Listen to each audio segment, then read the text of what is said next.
married. I got a call from the press on my way over here, and they said, well, what do you think about chances of electing Democrats to the Freeholder board? And I said, we're playing to win.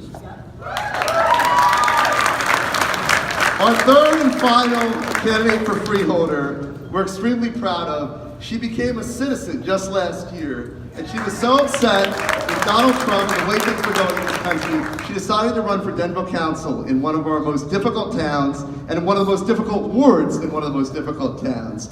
She came back to me this year and she said, how can I help? How can I get involved? We had a long talk about it. She said, you know what? I'm going to run for Freeholder. Without further ado, Rupande Mehta.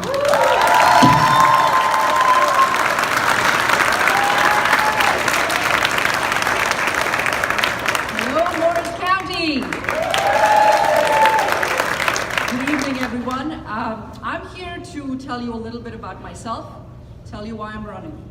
So here we go. My name is Rupande Mehta, and I am an immigrant.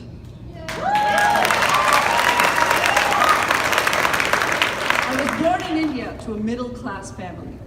My father worked long hours, and my mother was a housewife. I grew up with a brother, many cousins, mostly boys, and a grandmother, all of whom taught me the importance of sticking together and a family. My cousins also made sure that I've developed a very good throwing arm. When I was very young, I told my dad I wanted to go to the United States for an education. Because even at that young age, I knew that the United States stood for freedom and opportunity. It is a land if I came to, I would not be asked, why are you so dark? And what are you doing about finding a husband? It is a land if I came to, I could finally escape 15 years of physical, mental, and sexual abuse that I had underwent in my country of birth. At the age of 21, I got my chance. I packed my bags and I left.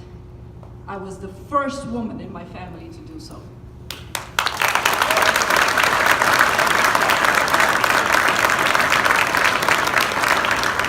Over the past 16 years, the United States has given me everything I've wanted.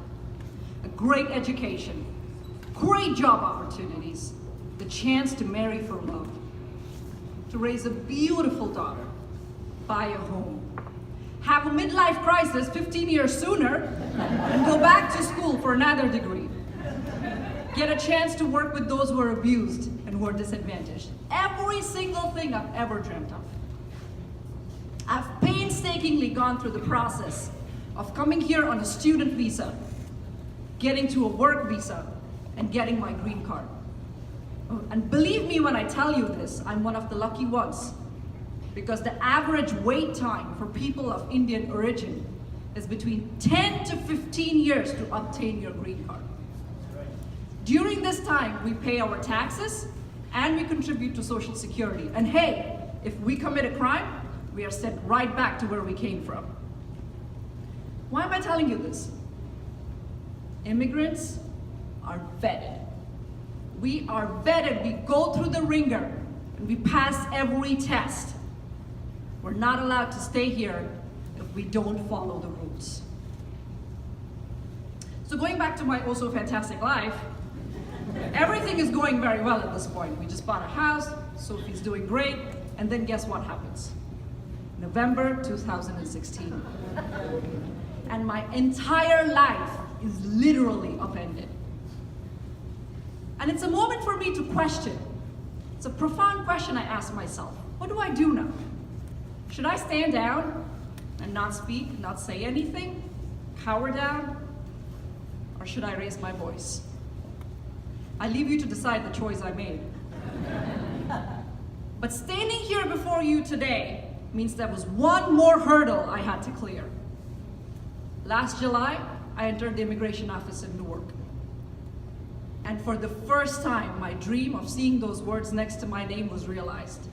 Rupande Mehta, naturalized citizen, United States of America.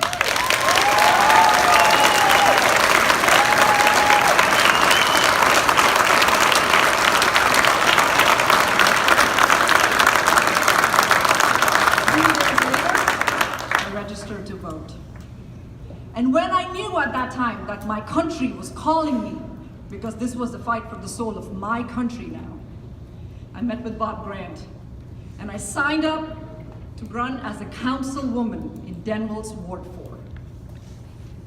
I lost, but I gained 30% of the vote. And became a part of this mighty movement. So why am I running today? Why now? Why this race? The answer is very simple. Representation matters.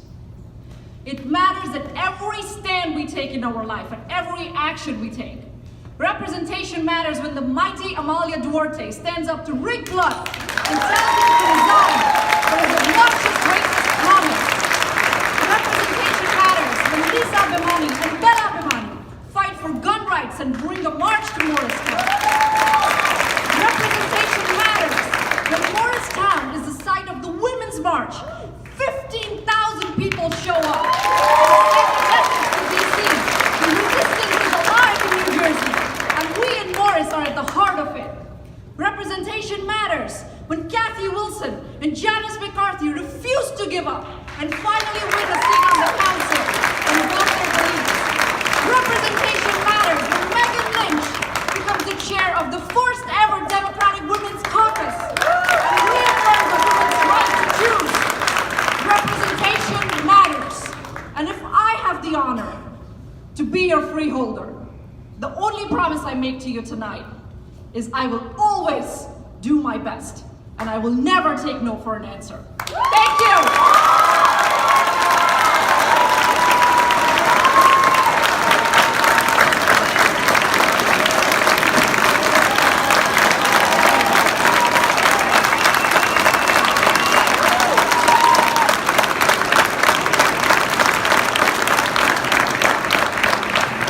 How about it for our Morris County Democratic Freeholder candidate?